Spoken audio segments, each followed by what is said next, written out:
Сәлем менің көрермендерім. Осында Қазақстанның әрбір азаматын толғандыратын ең маңызды сұрақ инфляция. Баға неге өсіп жатыр? Біздің табысымыз бен жинағанымызға бұл қалай әсер етеді? Инфляцияның артында не тұр және онымен күресу үшін не істеу керек деген сұрақтар бар.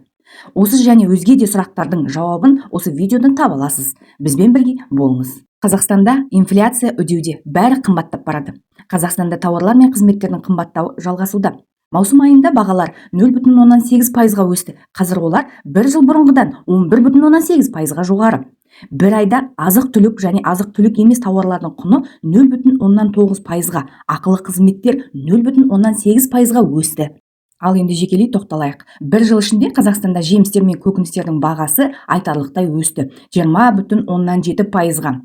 Майлар мен тон майлар 17,9%-ға, сусындар 11,9%-ға, ет 11,3%-ға, сүт өнімдері 7,6%-ға қымбаттады. Bir жылда нан өнімдері 3,6%-ға, қант 2,3%-ға қымбаттады. Сонымен қатар, жылдық көрсеткішке қарақұрым жармасы 9%-ға, күріш 8,3%-ға, қияр 3,5%-ға, сұлы жармасы 2,5%-ға, кептірілген өрік 2,3%-ға және тауық жұмыртқасы 0,6%-ға қымбаттады.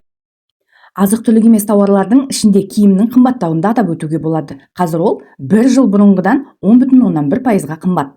Қатты отын 9%-ға, жеке тауарлар 6,3%-ға, бензин 4,2%-ға және жуғыш заттар 2,6%-ға қымбаттады.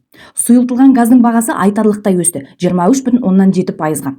Ақылы қызмет көрсету саласында келетін болсақ, мұнда бағаның өсуі әлде қайда күшті. Мәселен, суға тарифтер өткен жылмен салыстырғанда 96,3%-ға, ал су тарифтері 34,6%-ға жоғары. Жыл ішінде орталықтандырылған жылу 19,2%-ға, ыстық су 15,1%-ға қымбаттады. Тұрғын үйді күтіп ұстау 12,7%-ға қымбаттады.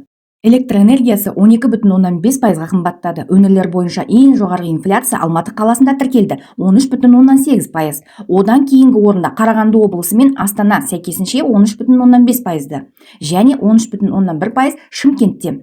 Өсім 10,7%-ды құрайды. Ал тек төменгі инфляция Маңғыстау облысында 9,6%-ды құрады. Қорытындылай келе, Қазақстанда қымбатшылық мәселесі бұл күрделі әрі кешенді құбылыс. Ол тек біздің әмиянымызға ғана емес, бүкіл қоғамның әлеуметтік экономикалық жағдайына әсер етеді.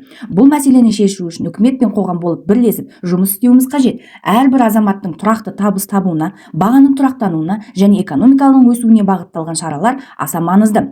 Тек осылай ғана біз тұрақты әрі әділ болашаққа қол жеткізе аламыз. Менімен бірге болғандарыңызға рахмет. Каналға жазылып, пікір қалдырып, лайк басуды ұмытпаңыздар.